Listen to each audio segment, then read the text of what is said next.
Hi, so we are group 2 of the Utah Lake project for this class, and we are excited to kind of give you an overview and some of our findings, what we've seen studying Utah Lake and doing some surveys and things like that. I'm going to start. My name's Easton Egan. I'm going to do your project overview, give you some of our timelines and our deliverables, and kind of just introduce you to what we're going to do. And so, first of all, if you see the project overview, our first idea was we got to understand the Utah Lake project. So we studied it. We feel like we really understand it now. And we thought, how can we best get the public's opinion on this? And it's because of that we created a 10-question survey. We try to keep it basic, but also with the correct questions to really understand and hear what people want to know about the lake and actually what they even know about the lake. We were surprised to see our first question was, do you even know about Utah Lake project? And could you give us any details on it? I think you'll be surprised to see what we see here. And so because of that, we did a lot of data collection, and then we will give you our presentation, which you are seeing now on our findings. So our project timeline, it's relatively short because it was from May to August. And so from May to June, it was only a couple of weeks. We really studied, learned, and kind of planned out our timeline and our project. And from June to July, we conducted our surveys. We created that survey and we took those results. And in August, we are creating the presentation, also providing feedback on the results we have given. And so our deliverables will be, we have survey results that we're going to be sharing. Our second deliverable will be our presentation. And third, you'll hear some of our recommendations for Utah Lake from this. So thank you. Thank you so much for that project overview. I'm going to be going over our data collection and our process. The goal of our project was to find more reasons on what we could do to drive more people to come to the Utah Lake. A lot of people weren't utilizing it, and we really wanted to get down to the bottom of what we could do to drive more people to the lake. The main thing is we essentially had to build the trust between the community and the Utah Lake Commission again, as that needed to be repaired. With our data collection, we wanted to find the direct reasons, again, on why people would want to come back to the lake. So we actually started off in the process creating a 20-question survey. We then took that 20-question survey, narrowed it down to 10 really, really awesome questions to send out to the community. We wanted a variety of different kind of data collections. We wanted to survey people that lived a little bit farther away from the lake, and we also wanted to survey people that lived close to the lake. That way we were able to give a wide perspective on what we could do, essentially what would drive people that would farther away to come, and how do we capitalize on the community that was already surrounding the lake. So with that, we created the survey within Qualtrics. We were able to send that survey out to 100 people. We were able to generate a survey link. We then took that survey link, we posted it on different kind of social media platforms, as well as sent it to our community as directly as possible. And this way, our Utah Lake Commission could hear directly back from the community that would be utilizing the lake. So we felt like the survey was the best one to get our community engaged and essentially contact them directly. Since we did run into a couple speed bumps with the survey, essentially we couldn't do a lot of interviews face to face, as we sent out that generated link. Once you clicked on it and took the survey, you would not be able to take the survey again. So we couldn't sit there and keep clicking on the survey to collect data if we were to go out to Salt Lake City and essentially interview people directly. Our goal was to send it out to over 250 people, knowing that not all 250 people were going to fill it out. So we were able to reach our goal utilizing that method of 100 by setting us up for success and really capitalizing on sending out the survey in masses. So we wanted to make sure our team was essentially over prepared to hit our survey goal. Utilizing these messages, we were able to hit our 100 people goal to fill out the survey. And now we're going to talk about the brief overviews on materials that we used and necessarily the resources. Perfect. Thank you so much, Stephen. As Stephen said, I'm going to go ahead and talk a little bit about the materials and resources that we created for our project. Our most important one that we created was probably our survey, and we used SurveyMonkey to go ahead and get that taken care of. Once all of our materials were collected, we input our 10 questions that we compiled all together into the survey, and from there, we were able to create a shareable link to distribute out via social media. The survey was open from the 29th of June to the 7th of July, and during that time, we got 101 respondents to go in and take a look at our survey for us. Once we had all of that data, we went ahead and looked over all of our results. Of that 101, SurveyMonkey made our jobs a little bit easier. It did break our results down into 3 separate categories. One focused on a summary of all of the questions altogether. It compared the results for each question using information from every respondent. It also gave us insights and data trends about the actual survey itself. So when it was created, what questions were skipped, everything on that end. And then finally, our individual results focused on the individual respondent themselves, how long it took them specifically to take the survey, how long they spent on each question, if they skipped a question, everything like that. So we'll go ahead and go a little bit more in depth with each of these, starting with our question summaries. So our first question that we posed on our survey was, how far do you live from Utah Lake? Of our 101 respondents, about 47.5% of our respondents lived within 10 miles, 40% lived within 50 miles.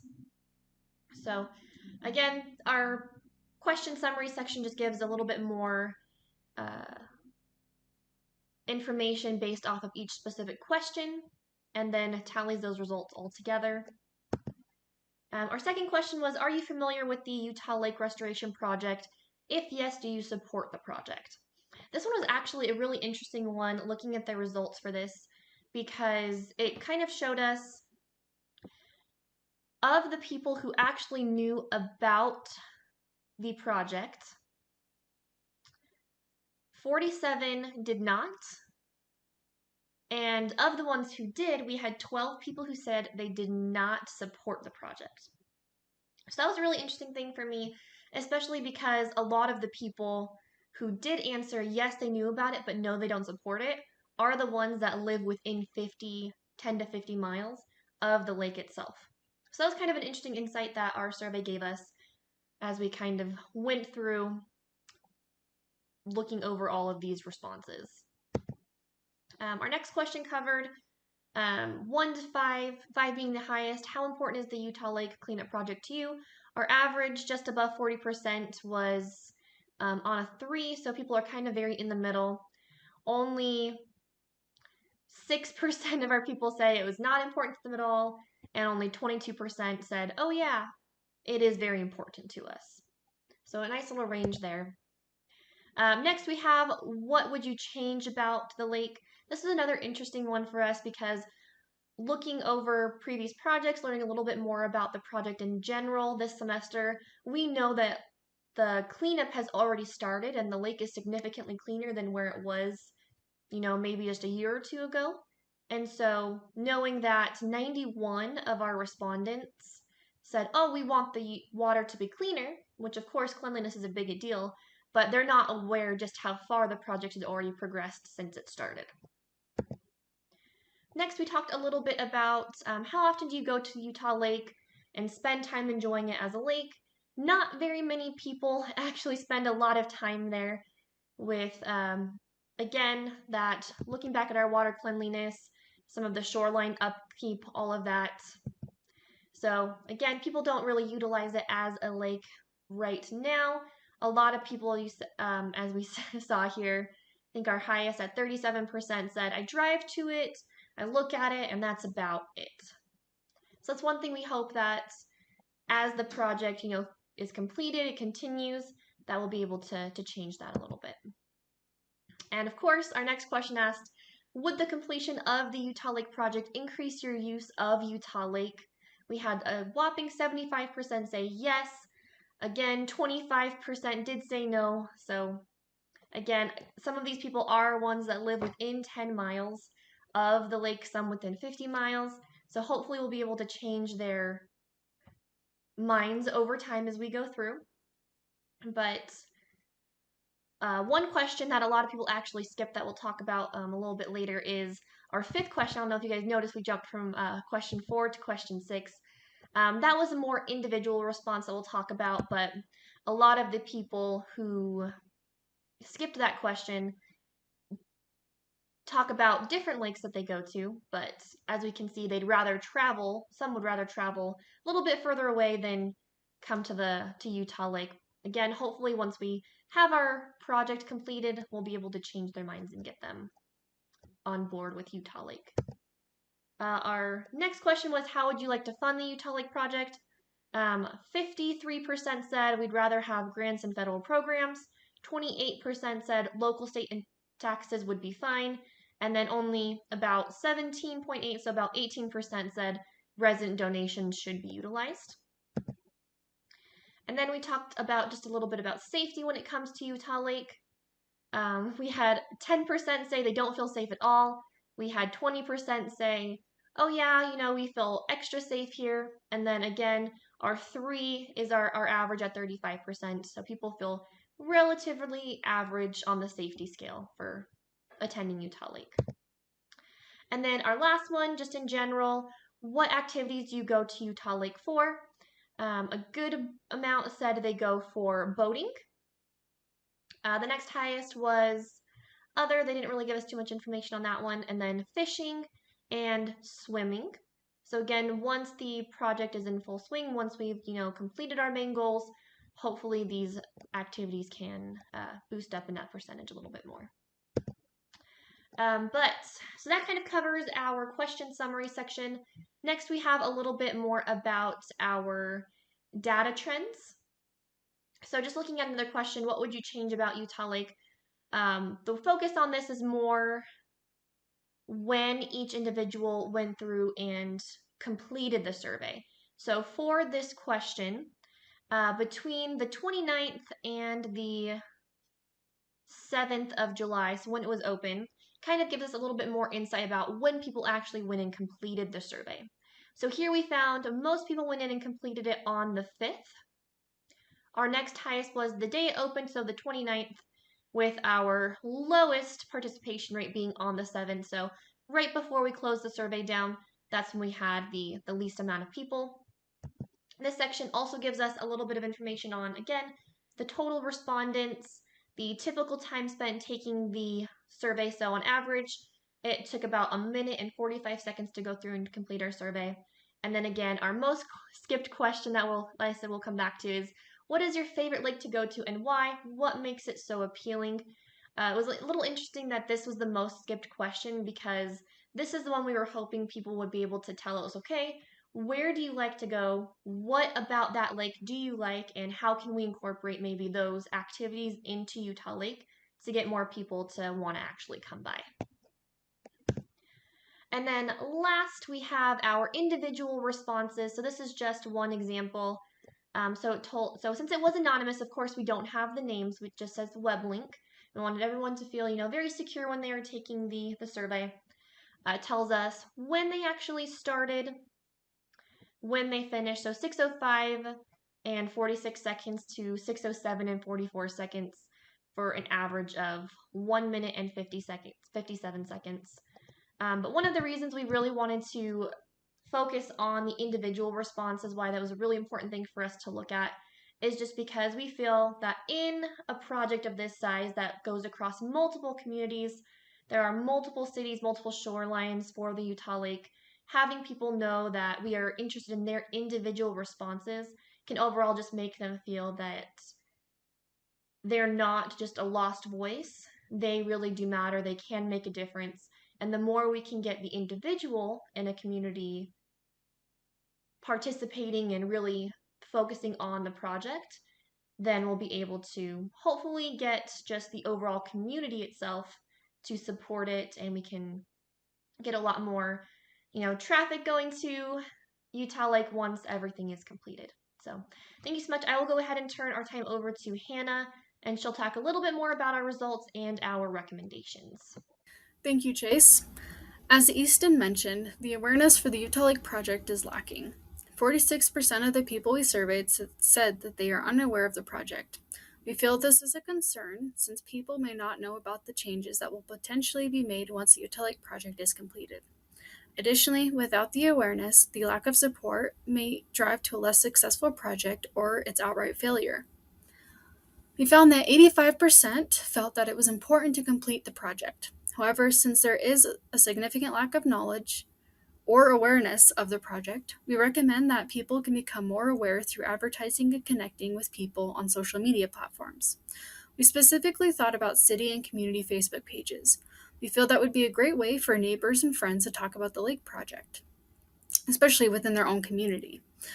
Our hope is that through social media, we can keep interested parties up to date about decisions made about the lake, expected completion dates, and future changes to come. Large events like sports games, volunteer events, charity, and service projects might also be a great venue to spread the word about the changes happening to the local lake. Another potential avenue to bring awareness is to invite schools K-12 grades to get involved by going on field trips to the lake and conducting studies about the lake. Honestly, any research and development practices will be crucial to the project's success and branding.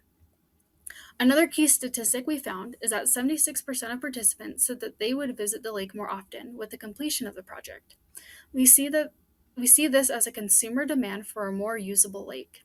This can be done by focusing on the reasons people feel that they don't want to be at the lake.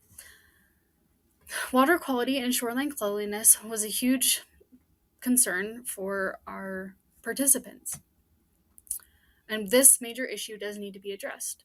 Talks about the water quality can be addressed by dredging the lake to increase the depth of the lake and investing in resources to clean the lake from previous dumping.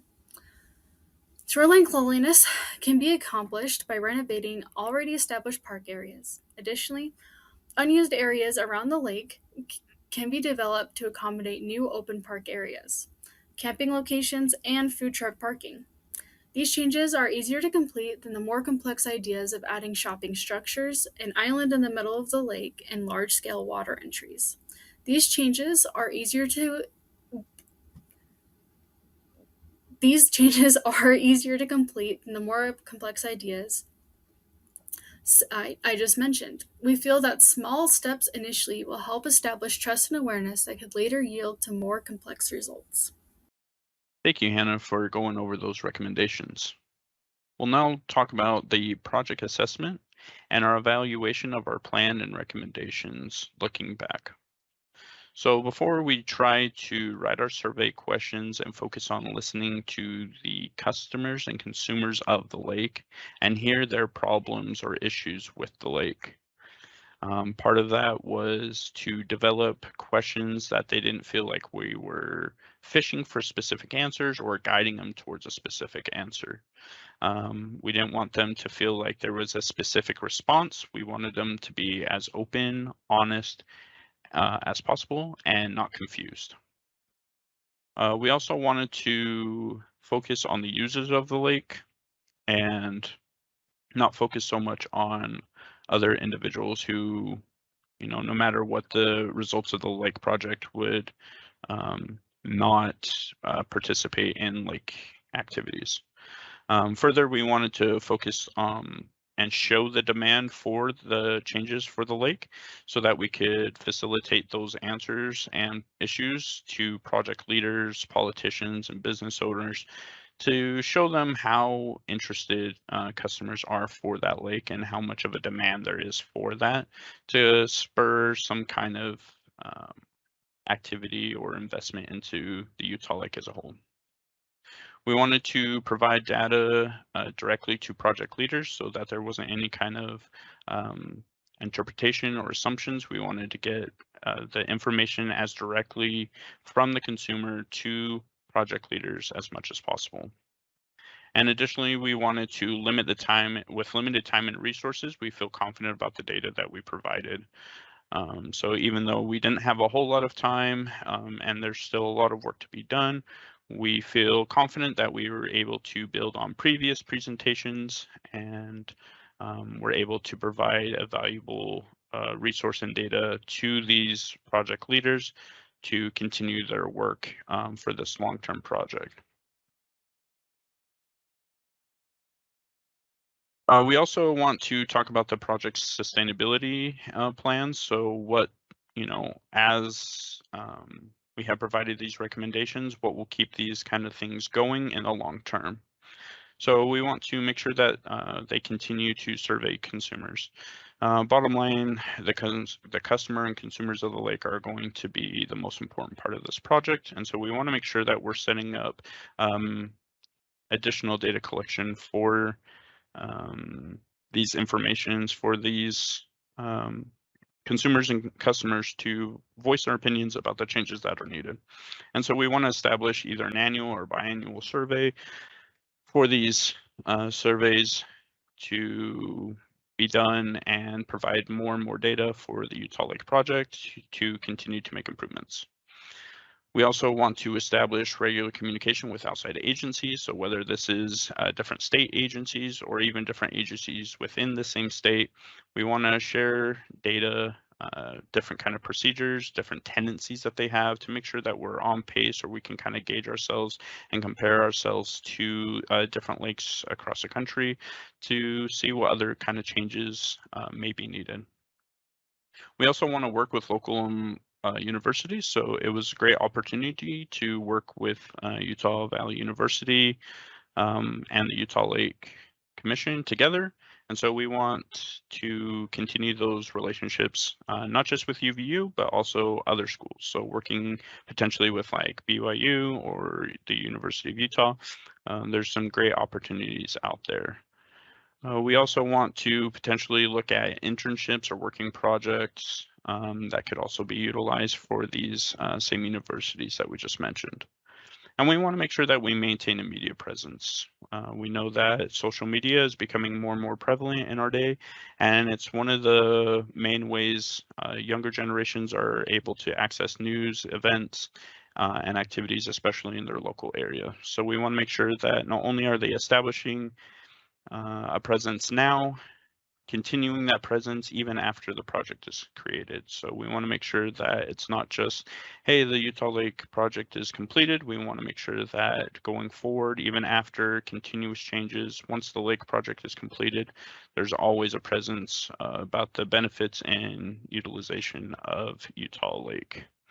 So we also want to take this time to thank the Utah Valley University for allowing this opportunity for us, as well as Utah Lake Commission and our professor as well, to allowing us this opportunity to work closely and learn and engage with the community as well. Thank you.